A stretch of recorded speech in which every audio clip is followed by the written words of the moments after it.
Hello students, good evening. आज हम लोग डिस्कस करने जा रहे हैं क्लास 9 का चैप्टर एटम्स और मॉलिक्यूल और आज का टॉपिक होगा वैलेंसी। प्रीवियस लेक्चर में हम लोगों ने डिस्कस किया था atomic structure of elements up to aluminium, ठीक है। और हम लोग देखे थे इलेक्ट्रॉनिक कॉन्फ़िगरेशन, ठीक। तो इलेक्ट्रॉनिक कॉन्फ़िगरेशन है क्या दोस्तों? इलेक्ट्रॉनिक कॉन्फ़िगरेशन है distribution of electrons in cell of an atom, ठीक है। तो इलेक्ट्रॉनिक कॉन्फ़िगरेशन क्या है दोस्तों? इलेक्ट्रॉन्स का डिस्ट्रीब्यूशन एटम के सेल में, इलेक्ट्रॉन्स का डिस्ट्रीब्यूशन एटम्स के सेल में। और हम लोग देखे थे कि maximum number of electrons that can be accommodated in a cell is given by formula 2n square, where n is equals to 1 2 3 4 5 ... ठीक है। तो मैक्सिमम नंबर ऑफ इलेक्ट्रॉन्स जो किसी भी सेल में प्रेजेंट होंगे उसको हम लोग किस फार्मूला से डिनोट करेंगे? 2n स्क्वायर से। यानी कि फर्स्ट सेल जो होगा उसके पास जो इलेक्ट्रॉन्स होंगे कितने होंगे? 2 इंटू 1 का स्क्वायर इज इक्वल टू 2। कितने इलेक्ट्रॉन्स होंगे? 2 इलेक्ट्रॉन्स। कितने इलेक्ट्रॉन्स होंगे? 2 इलेक्ट्रॉन्स। सेकेंड सेल के पास जो इलेक्ट्रॉन्स होगा वो कितना होगा दोस्तों? 2 n की जगह पे आ जाएगा अभी 2 इंटू 2 का square is equal to 8 electrons, ठीक है। थर्ड सेल के पास जो इलेक्ट्रॉन्स होंगे वो कितने होंगे? 2 इंटू 3 का स्क्वायर इज इक्वल टू 3 का स्क्वायर 9 इंटू 2 18 इलेक्ट्रॉन्स। नेक्स्ट देखिए, फोर्थ सेल में जो इलेक्ट्रॉन्स होंगे वो कितने होंगे? 2 इंटू 4 का स्क्वायर हो गया 16 इंटू 2 32 इलेक्ट्रॉन्स। उसी तरह फिफ्थ सेल में जो नंबर ऑफ इलेक्ट्रॉन्स होंगे वो कितने होंगे? 2 इंटू 5 का स्क्वायर, तो 5 का स्क्वायर हो गया 25 इंटू 2 50 इलेक्ट्रॉन्स। कितने इलेक्ट्रॉन्स होंगे दोस्तों? 50 इलेक्ट्रॉन्स। यानी कि के सेल के पास होंगे 2 इलेक्ट्रॉन्स, एल सेल के पास होंगे 8 इलेक्ट्रॉन्स, एम सेल के पास होंगे 18 इलेक्ट्रॉन्स, एन सेल के पास होंगे 32 इलेक्ट्रॉन्स, ओ सेल के पास होंगे 50 इलेक्ट्रॉन्स, ठीक है। अब इसी सेल के आधार पे इसी फार्मूला के आधार पे हम लोग देख रहे थे इलेक्ट्रॉनिक कॉन्फ़िगरेशन। और इलेक्ट्रॉनिक कॉन्फ़िगरेशन हम लोग देखे थे अप टू एल्युमिनियम के लिए। आज हम लोग ड्रॉ करेंगे atomic structure of silicon, phosphorus, sulphur, chlorine, argon, krypton, xenon और रेडॉन, ठीक है। और इसी से हम लोग सीखेंगे वैलेंसी को कैलकुलेट करना, ठीक है। तो सिलिकॉन का जो एटॉमिक स्ट्रक्चर होगा दोस्तों कुछ इस तरह होगा। बीच में ये हो गया न्यूक्लियस के बाद हो गया के सेल के बाद हो गया एल सेल के बाद हो गया एम सेल। अब देखिए दोस्तों, क्योंकि एटॉमिक नंबर सिलिकॉन का 14 है, कितना है? 14 है, तो इसमें इलेक्ट्रॉन्स का संख्या कितना होगा? 14, ठीक है। अब हम लोग क्या करेंगे दोस्तों? इलेक्ट्रॉनिक कॉन्फ़िगरेशन लिखेंगे। तो के सेल, एल सेल और एम सेल। अब के सेल के पास कितने इलेक्ट्रॉन्स होंगे? 2। एल सेल के पास 8 इलेक्ट्रॉन्स होंगे, तो 8 और 2 10 हो गया। लेकिन सिलिकॉन के पास नंबर ऑफ इलेक्ट्रॉन्स कितने हैं? 14। तो 14 माइनस 10 करेंगे तो कितना आएगा दोस्तों? 4। यानी कि एम सेल में कितने इलेक्ट्रॉन्स होंगे? 4। एम सेल में कितने इलेक्ट्रॉन्स होंगे? 4। यानी कि के सेल हो जाएगा कंप्लीटली फिल्ड, ठीक है। एल सेल भी हो जाएगा कंप्लीटली फिल्ड, यानी कि एल सेल के पास कितने इलेक्ट्रॉन्स होंगे? 8। कितने इलेक्ट्रॉन्स होंगे? 8। और एम सेल के पास कितने इलेक्ट्रॉन्स हो जाएंगे दोस्तों? 4 इलेक्ट्रॉन्स। कितने इलेक्ट्रॉन्स? 4 इलेक्ट्रॉन्स। तो ये किसका एटॉमिक स्ट्रक्चर हुआ दोस्तों? सिलिकॉन का। किसका? सिलिकॉन का। नेक्स्ट हम लोग ड्रॉ करेंगे एटॉमिक स्ट्रक्चर किसका? फास्फोरस का। अब देखिए, ये है फास्फोरस का न्यूक्लियस, इसके बाद आएगा के सेल, इसके बाद आएगा एल सेल, इसके बाद आएगा एम सेल।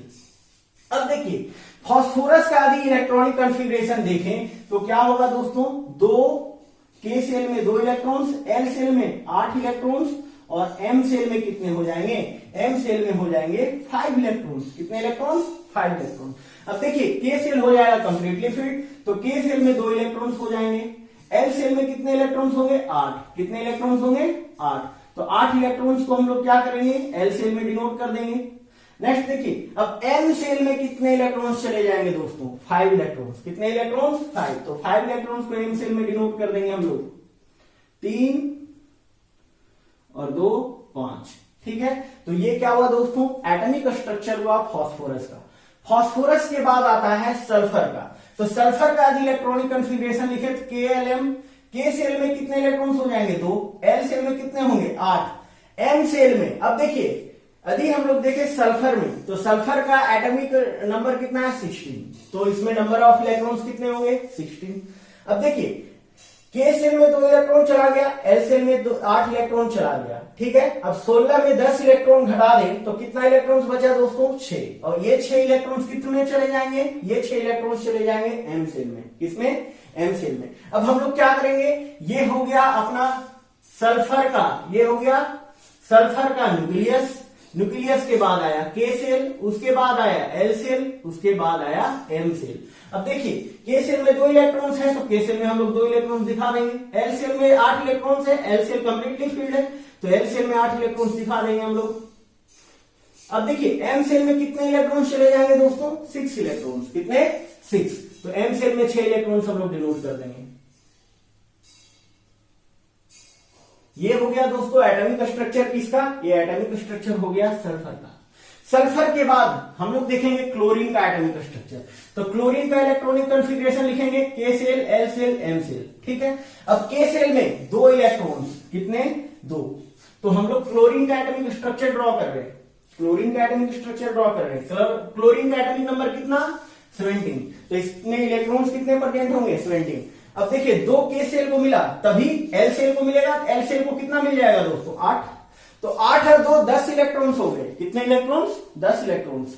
अब देखिए, 17 में 10 गया तो एम सेल के पास कितने इलेक्ट्रॉन्स बचेंगे? 7। अब क्या करेंगे दोस्तों? इसका एटॉमिक स्ट्रक्चर ड्रॉ कर देंगे। ये हो गया क्लोरीन का न्यूक्लियस, इसके बाद आया के सेल, उसके बाद आया एल सेल, उसके बाद आया एम सेल।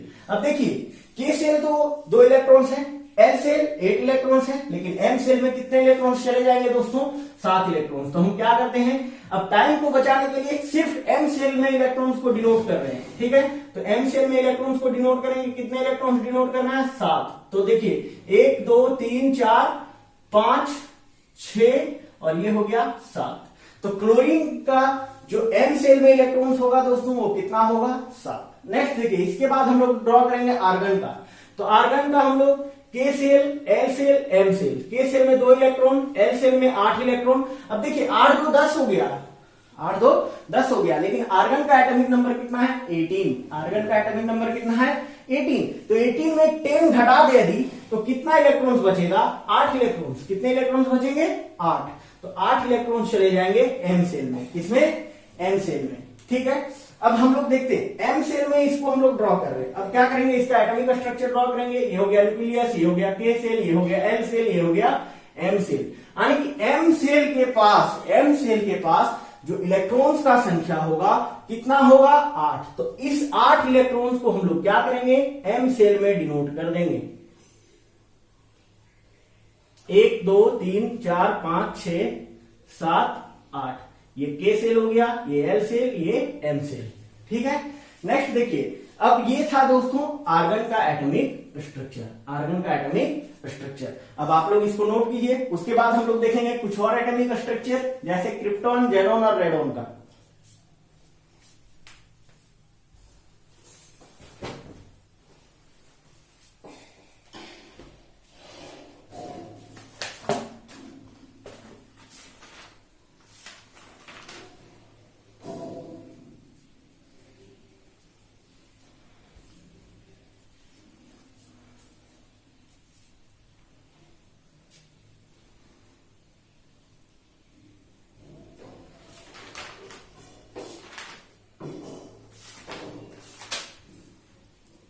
आप लोग नोट कर लिए होंगे। अब हम लोग ड्रॉ करेंगे पोटेशियम और कैल्शियम का एटॉमिक स्ट्रक्चर।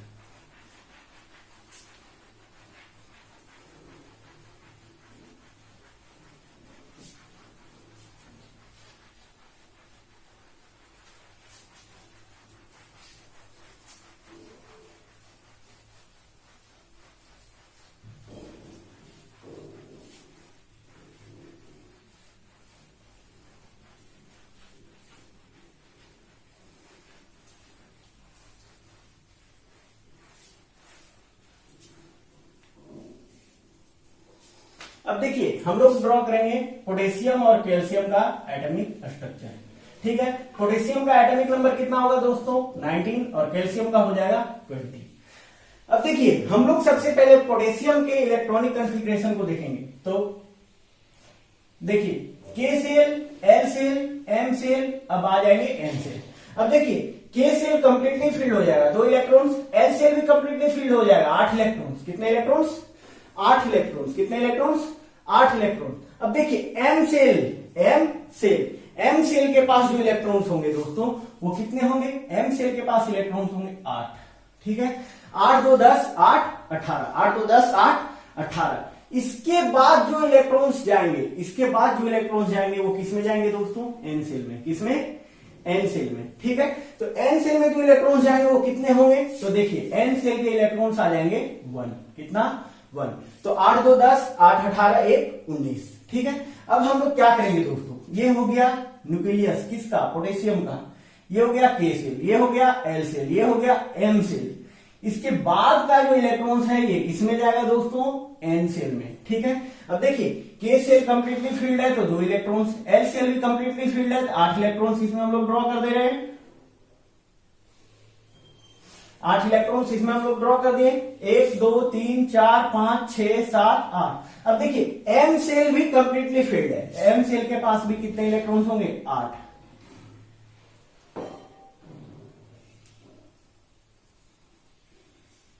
1 2 3 4 5 6 7 8। एम सेल के पास भी कंप्लीटली फील्ड इलेक्ट्रॉन्स कितने होंगे दोस्तों 8। अब देखिए सोडियम, ये जो पोटेशियम है इसमें एन सेल आएगा कि नहीं आएगा, इसमें एन सेल आएगा तो एन सेल के पास चला जाएगा 1 इलेक्ट्रॉन्स, एन सेल के पास चला जाएगा 1 इलेक्ट्रॉन्स। ठीक है, एन सेल के पास चला जाएगा 1 इलेक्ट्रॉन्स। अब देखिए उसी तरह कैल्शियम का एटॉमिक स्ट्रक्चर, ये हो गया न्यूक्लियस, ये हो गया के सेल, ये हो गया एल सेल, ये हो गया एम सेल, ये हो गया एन सेल। अब देखिए ये के सेल जो होगा इसके पास 2 इलेक्ट्रॉन्स होंगे। कितने इलेक्ट्रॉन्स होंगे 2। इसके पास 8 इलेक्ट्रॉन्स होंगे एल सेल के पास, तो एल सेल के पास 8 इलेक्ट्रॉन्स हम डिनोट कर दे रहे हैं। नेक्स्ट देखिए एम सेल के पास भी कितने होंगे 8 इलेक्ट्रॉन्स, 8 इलेक्ट्रॉन्स एम सेल के पास। लेकिन एन सेल के पास कितने इलेक्ट्रॉन्स चले जाएंगे 2। कितने 2 इलेक्ट्रॉन्स एन सेल के पास चले जाएंगे 2 इलेक्ट्रॉन्स। तो ये हो गया एन सेल का इलेक्ट्रॉन्स, तो ये हो गया के सेल, ये हो गया एल सेल, ये हो गया एम सेल, ये हो गया N shell, M cell N cell. ठीक है, तो यहां तक हम लोग देखें कैल्शियम का, यहां तक हम लोग देखें कैल्शियम तक का एटॉमिक स्ट्रक्चर, कैल्शियम तक का एटॉमिक स्ट्रक्चर। इसके बाद हम लोग देखेंगे दोस्तों क्रिप्टन, जेनन और रेडोन का एटॉमिक स्ट्रक्चर। ठीक है, तो क्रिप्टन का हम लोग क्या करेंगे, सबसे पहले इलेक्ट्रॉनिक कॉन्फ़िगरेशन लिखेंगे। तो क्रिप्टन का नंबर ऑफ इलेक्ट्रॉन्स कितने हो गए 36। कितने हो गए 36। अब देखिए K cell, L cell, M cell, N cell, K cell, L cell, M cell और एन सेल। ठीक है, तो यहां पे हम लोग क्या देख पा रहे हैं, 2 इलेक्ट्रॉन्स चले जाएंगे इसमें के सेल में, 8 इलेक्ट्रॉन्स चले जाएंगे एल सेल में और 18 इलेक्ट्रॉन्स चले जाएंगे एम सेल में। किसमें एम सेल में। अब देखिए 18 2 20 8 28, 18 2 20 8 28।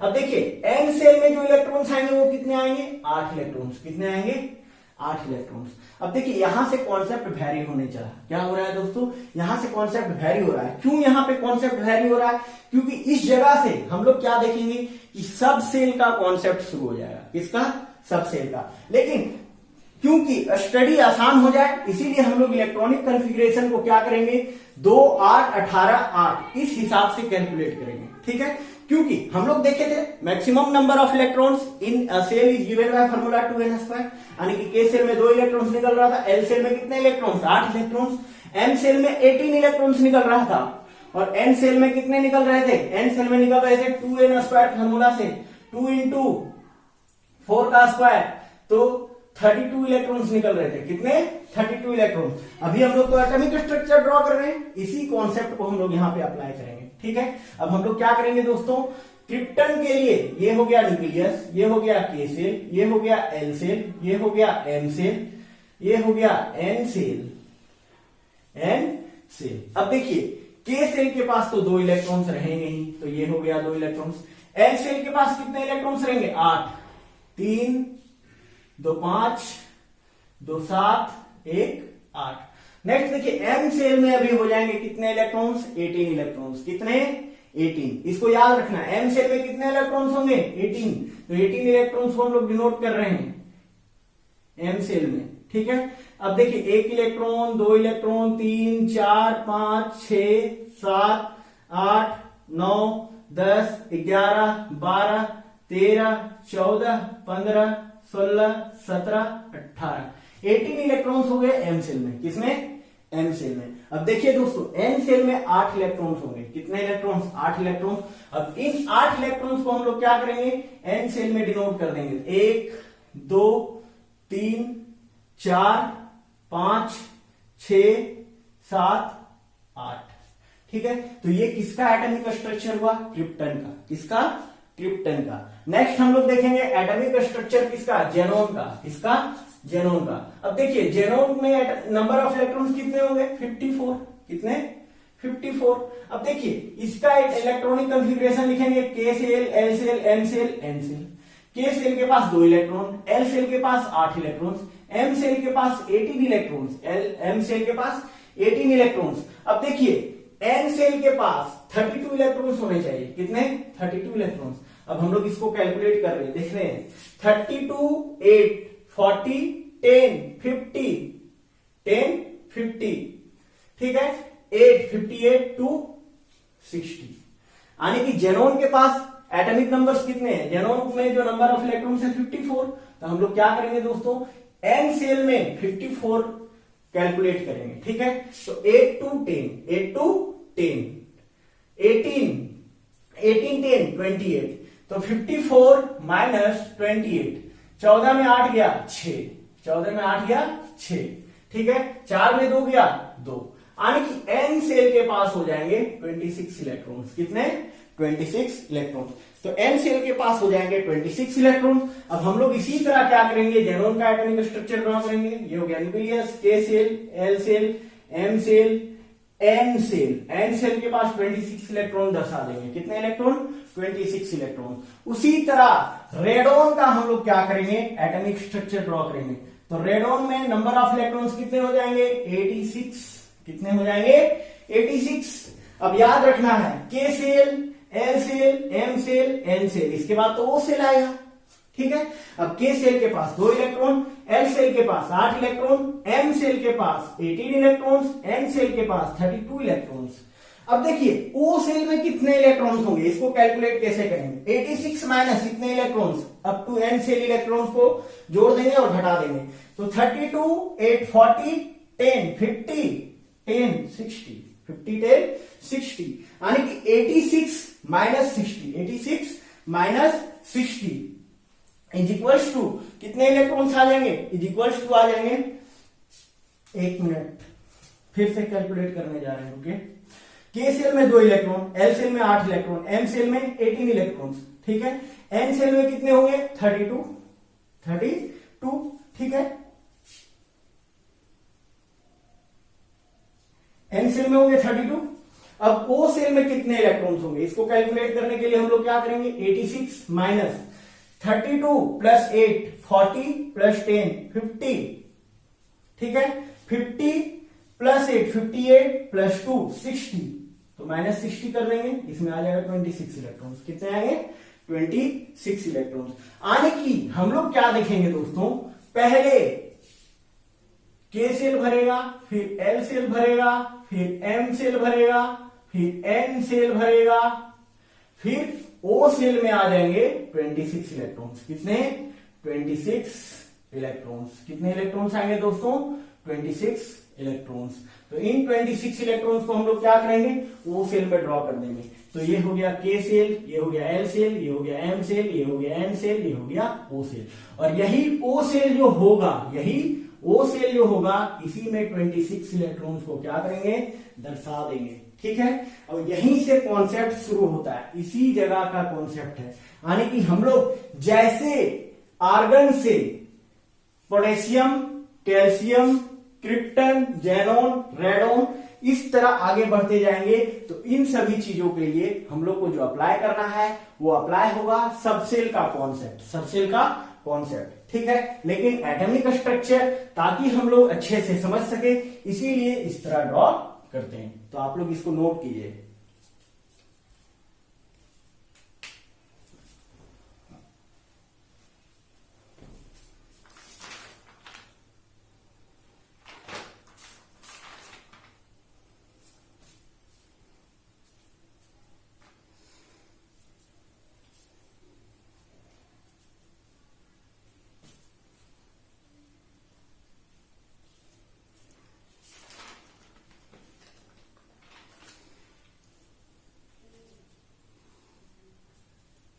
आप लोग नोट कर लिए होंगे। अब हम लोग सीखेंगे वैलेंसी को कैलकुलेट करना। कैसे हम लोग वैलेंसी को कैलकुलेट करते हैं, कैसे हम लोग वैलेंसी निकालते हैं। ठीक है, तो अभी हम लोग क्या करेंगे दोस्तों, 1 से 18 तक के एलिमेंट्स के लिए हम लोग इलेक्ट्रॉनिक डिस्ट्रीब्यूशन लिखेंगे, इलेक्ट्रॉनिक कॉन्फ़िगरेशन लिखेंगे। 1 से लेके 18 तक के एलिमेंट्स के लिए हम लोग इलेक्ट्रॉनिक कॉन्फ़िगरेशन लिखेंगे और उसी इलेक्ट्रॉनिक कॉन्फ़िगरेशन का इस्तेमाल करके हम लोग कैलकुलेट करेंगे वैलेंसी। सॉरी, अब देखिए 1 से लेके 18 तक के एलिमेंट्स को मैं लिख रहा हूं। Hydrogen, helium, lithium, beryllium, boron, carbon, nitrogen, oxygen, fluorine, neon, sodium, magnesium, aluminium, silicon, phosphorus, sulphur, chlorine, argon. ठीक है, अब 1 से लेके 18 तक के एलिमेंट्स को हमने लिख दिया। तो हाइड्रोजन का एटॉमिक नंबर 1 है, नंबर ऑफ इलेक्ट्रॉन सबका पता होना चाहिए आप लोगों को। ठीक है, अब यहां पे हम लोग क्या करेंगे दोस्तों, इलेक्ट्रॉनिक कॉन्फ़िगरेशन लिखेंगे। ठीक है,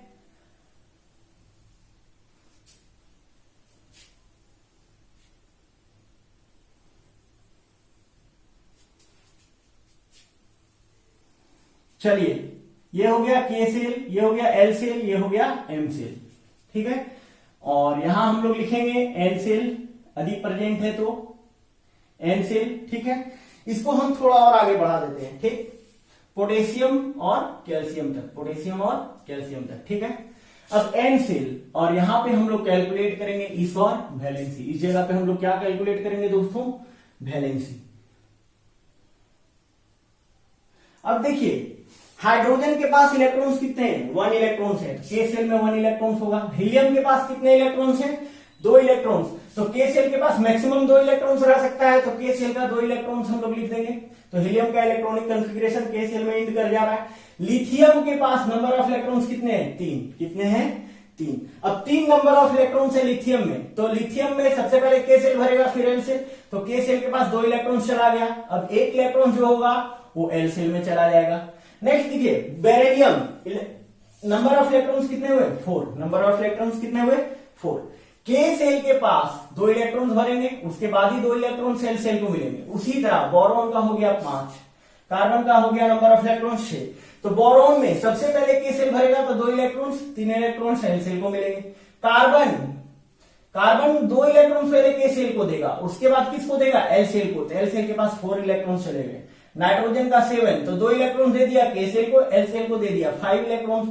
ऑक्सीजन का atomic number 8, number of electrons 8 होंगे, तो 2 इलेक्ट्रॉन्स पहले मिलेंगे के सेल को, उसके बाद 6 इलेक्ट्रॉन्स बचे, तो ये 6 इलेक्ट्रॉन्स चले जाएंगे किसमें, एल सेल में। किसमें, एल सेल में। नेक्स्ट देखिए फ्लोरीन के पास नंबर ऑफ इलेक्ट्रॉन्स कितने, 9, तो 2 इलेक्ट्रॉन्स पहले मिले के सेल को, उसके बाद 7 इलेक्ट्रॉन्स मिलेंगे एल सेल को। नेक्स्ट देखिए नियॉन का atomic number 10, number of electrons इसमें कितना होगा दोस्तों, 10 होगा, तो 2 इलेक्ट्रॉन्स पहले मिले किसको, के सेल को। अब 8 इलेक्ट्रॉन्स मिलेंगे किसको, एल सेल को। अब देखिए सोडियम का हम लोग इलेक्ट्रॉनिक कॉन्फ़िगरेशन देखेंगे। सोडियम में नंबर ऑफ इलेक्ट्रॉन्स 11।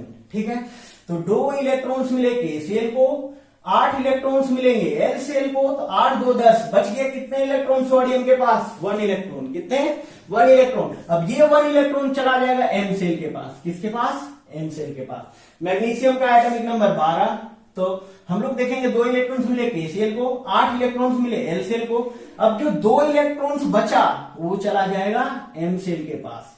नेक्स्ट देखिए एल्युमिनियम का 13 हो गया atomic number, number of electrons कितने होंगे, 13, 2 हुए, 2 मिले के सेल को, एल सेल को मिला 8। अब देखिए 3 इलेक्ट्रॉन चले जाएंगे एम सेल में। उसी तरह सिलिकॉन का एटॉमिक नंबर कितना होगा दोस्तों, 14, 2 इलेक्ट्रॉन्स मिलेंगे के सेल को, 8 इलेक्ट्रॉन्स मिलेंगे एल सेल को, फिर 4 इलेक्ट्रॉन्स मिलेंगे एम सेल को। नेक्स्ट देखिए फास्फोरस का 15, सल्फर का 16, क्लोरीन का 17, आर्गन का 18, पोटेशियम का 19, कैल्शियम का 20। अब देखिए फास्फोरस के पास 15 इलेक्ट्रॉन्स है, 2 के सेल को मिला, 8 मिला एल सेल को, तो 8 2 10, 5 मिलेगा किसको, एम सेल को। उसी तरह सल्फर में 2 इलेक्ट्रॉन्स के सेल को, 8 इलेक्ट्रॉन्स एल सेल को, 6 इलेक्ट्रॉन्स एम सेल को। क्लोरीन में 2 इलेक्ट्रॉन्स के सेल को, 8 इलेक्ट्रॉन्स एल सेल को, 7 इलेक्ट्रॉन्स किसको मिलेगा, एम सेल को। उसी तरह आर्गन में यदि हम लोग देखें, किसमें, आर्गन में, तो दो इलेक्ट्रॉन्स मिलेंगे के सेल को, 8 इलेक्ट्रॉन्स मिलेंगे एल सेल को, और फिर 8 इलेक्ट्रॉन्स मिलेंगे किसको, एम सेल को। अब देखिए इसके बाद जो सेल होगा वो एन सेल में चला जाएगा नंबर ऑफ इलेक्ट्रॉन। तो पोटेशियम में 19 इलेक्ट्रॉन्स है, कितने, 19 इलेक्ट्रॉन्स। तो 2 मिला के सेल को, 8 मिला एल सेल को, फिर 8 मिला एम सेल को, किसको, एम सेल को। अब 8 8 16 2 18, 1 इलेक्ट्रॉन्स है इसके पास अधिक, तो 1 इलेक्ट्रॉन्स चले जाएंगे किसमें, एन सेल के पास, किसके पास, एन सेल के पास। उसी तरह कैल्शियम, किसका, कैल्शियम, 2 इलेक्ट्रॉन के सेल को मिला, ठीक है, 8 इलेक्ट्रॉन एल सेल को मिलेगा, ठीक है, 8 इलेक्ट्रॉन एम सेल को मिलेगा, और फिर 2 इलेक्ट्रॉन्स मिलेंगे किसको, एन सेल को, किसको, एन सेल को। अब देखिए वैलेंसी कैलकुलेट करने के लिए हम लोग को एक पॉइंट समझना पड़ता है, एक डेफिनेशन समझना है, उसको हम लोग बोलते हैं वैलेंस इलेक्ट्रॉन्स। अब वैलेंस इलेक्ट्रॉन्स क्या है दोस्तों, number of electrons present in outermost cell of an atom is known as its valence electron। Valence electron है क्या दोस्तों, कितने इलेक्ट्रॉन सबसे आउटरमोस्ट सेल में प्रेजेंट है किसी भी एटम के, उसी को हम लोग बोलेंगे वैलेंस इलेक्ट्रॉन। अब देखिए यदि हम लोग देखें हाइड्रोजन के लिए आउटरमोस्ट सेल हुआ के, हीलियम के लिए हुआ के, उसी तरह लिथियम के लिए आउटरमोस्ट हो गया एल, बेरिलियम के लिए एल, ठीक है, बोरोन के लिए एल, कार्बन के लिए एल, नाइट्रोजन के लिए आउटरमोस्ट सेल एल, ऑक्सीजन के लिए एल, फ्लोरीन के लिए एल, नियोन के लिए एल। अब देखिए सोडियम के लिए एम, मैग्नीशियम के लिए एम, एल्युमिनियम के लिए एम, सिलिकॉन के लिए एम, फास्फोरस के लिए एम, सल्फर के लिए एम, क्लोरीन के लिए एम, आर्गन के लिए एम, ठीक है, पोटेशियम के लिए एम, कैल्शियम के लिए एम। अब आउटर मोस्ट सेल में कितने इलेक्ट्रॉन्स प्रेजेंट हैं, वही होगा उस सेल का वैलेंस इलेक्ट्रॉन्स, उस एटम का वैलेंस इलेक्ट्रॉन। और इसी वैलेंस इलेक्ट्रॉन्स के कॉन्सेप्ट से हम लोग क्या कैलकुलेट करते हैं, वैलेंसी, ठीक है। तो अब देखिए वैलेंसी कैलकुलेट करने के लिए हम लोग एक पॉइंट लिखेंगे, ठीक है, इस पॉइंट को याद रखना है। Outermost shell of an atom can accommodate maximum 8 electrons, यानी कि आउटर मोस्ट सेल जो होगा उसके पास मैक्सिमम इलेक्ट्रॉन्स कितने होंगे, 8 इलेक्ट्रॉन्स होंगे, ठीक है। और यदि ये 8 इलेक्ट्रॉन्स हो गया, कितने इलेक्ट्रॉन्स हो गया, 8 इलेक्ट्रॉन्स हो गया, मतलब ये ऑक्टेट के कंडीशन को क्या किया, फुलफिल्ड किया, ठीक है, ठीक। यानी कि outermost shell of an atom can accommodate maximum 8 electrons if it is completely filled, then its valency is zero, ठीक है। यानी कि इसका भी outermost shell completely filled है तो उसका वैलेंसी क्या होगा, 0 होगा, क्या होगा, 0। अब देखिए हीलियम का outermost shell completely filled है तो इसका वैलेंसी कितना होगा दोस्तों, 0, कितना होगा, 0। उसी तरह नियोन का outermost shell completely filled है, इसका वैलेंसी कितना होगा दोस्तों, 0। उसी तरह आर्गन का outermost shell completely filled है, इसका वैलेंसी कितना होगा दोस्तों, जीरो। कितना होगा? जीरो। ये पॉइंट एक समझ में आया होगा आप लोगों को, ठीक है। नेक्स्ट देखिए, इसमें हम लोग क्या करेंगे, अगला पॉइंट बहुत ही बारीकी से समझने की कोशिश कीजिएगा, ठीक है। अब देखिए, कोई भी जो एटम है वो क्या करेगा, इसी ऑक्टेट के कंडीशन को फुलफिल करेगा, ठीक है। अब इस ऑक्टेट के कंडीशन को फुलफिल करने के लिए या तो वो इलेक्ट्रॉन को लूज करेगा या तो गेन करेगा, या तो इलेक्ट्रॉन्स का शेयरिंग करेगा, ठीक है। तो एनी एटम गेन्स और लूजेज और share its valence electrons to complete its octet. अब देखिए, कोई भी जो एटम है वो क्या करेगा, इलेक्ट्रॉन को गेन करेगा या लूज करेगा या तो शेयर करेगा, ठीक है, वैलेंस इलेक्ट्रॉन्स को, और वो क्या करेगा, ऑक्टेट के कंडीशन को फुलफिल करके स्टेबल हो जाएगा, ठीक है। To complete its octet and to become stable. अब देखिए दोस्तों, जब कोई भी इलेक्ट्रॉन को क्या करेगा, गेन करेगा, यानी कि जो इलेक्ट्रॉन्स को गेन करेगा, ठीक, जो इलेक्ट्रॉन को गेन किया वो क्या होगा, नेगेटिवली चार्ज, और जो इलेक्ट्रॉन डोनेट करेगा या तो लूज करेगा तो वो हो जाएगा पॉजिटिवली चार्ज। यानी कि वैलेंसी जो हुए दो तरह के हुए, एक हुआ नेगेटिव वैलेंसी और दूसरा हुआ पॉजिटिव वैलेंसी। नेगेटिव वैलेंसी कब होगा, जब वो इलेक्ट्रॉन को गेन करेगा, ठीक है। और पॉजिटिव वैलेंसी कब होगा, जब वो इलेक्ट्रॉन को लूज करेगा या तो डोनेट करेगा, ठीक है। अब देखिए, मैंने एक कॉन्सेप्ट बताया था पिछले ही लेक्चर में, मैंने बोला था इसे, देखिए, दान वही दे सकता है जिसके पास हो देने के लिए, जिसके पास कुछ दान देने के लिए हो ही ना, वो क्या दान करेगा? नहीं करेगा, ठीक है। अब देखिए, आपका दोस्त जो है वो क्या कर रहा है, आपको गिफ्ट दे रहा है, आपके बर्थडे पे वो आपको गिफ्ट दे रहा है, ठीक है। अब आपके बर्थडे पे वो गिफ्ट क्यों दे रहा है, क्योंकि वो जान रहा है जब उसका बर्थडे आएगा तो आप उसको क्या कीजिएगा, आप भी उसको गिफ्ट दीजिएगा। यानी कि वो क्या किया, आपको गिफ्ट देके पॉजिटिव हो गया, और आप उससे गिफ्ट लेके नेगेटिव हो गए, ठीक है। तो अब देखिए, अब जो एटम इलेक्ट्रॉन्स देगा वो पॉजिटिवली चार्ज होगा, और जो एटम इलेक्ट्रॉन्स लेगा वो नेगेटिवली चार्ज होगा। जैसे कि आपका दोस्त आपको गिफ्ट दिया तो वो पॉजिटिवली चार्ज हुआ, और क्योंकि आप उससे गिफ्ट लिए तो आप नेगेटिवली चार्ज हुए, ठीक है। तो इस कॉन्सेप्ट को याद रखने के लिए ये बेस्ट तरीका है, इसको हमेशा याद रखिएगा। आपका दोस्त आपको गिफ्ट दिया, मतलब वो पॉजिटिव में हुआ, फिर आपको उसको गिफ्ट देना होगा, तो क्योंकि आपको उसको गिफ्ट देना है तो आप नेगेटिव में हुए कि नहीं हुए, ठीक है।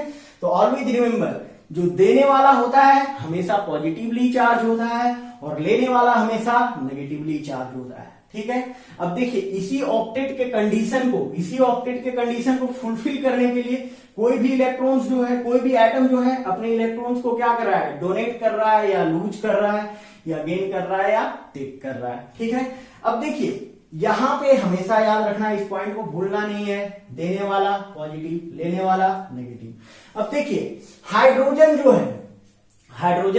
है इसके पास कितने इलेक्ट्रॉन्स हैं, 1 इलेक्ट्रॉन्स। अब देखिए, यदि ये 1 इलेक्ट्रॉन दे यदि, तो इसके पास कुछ बचा क्या?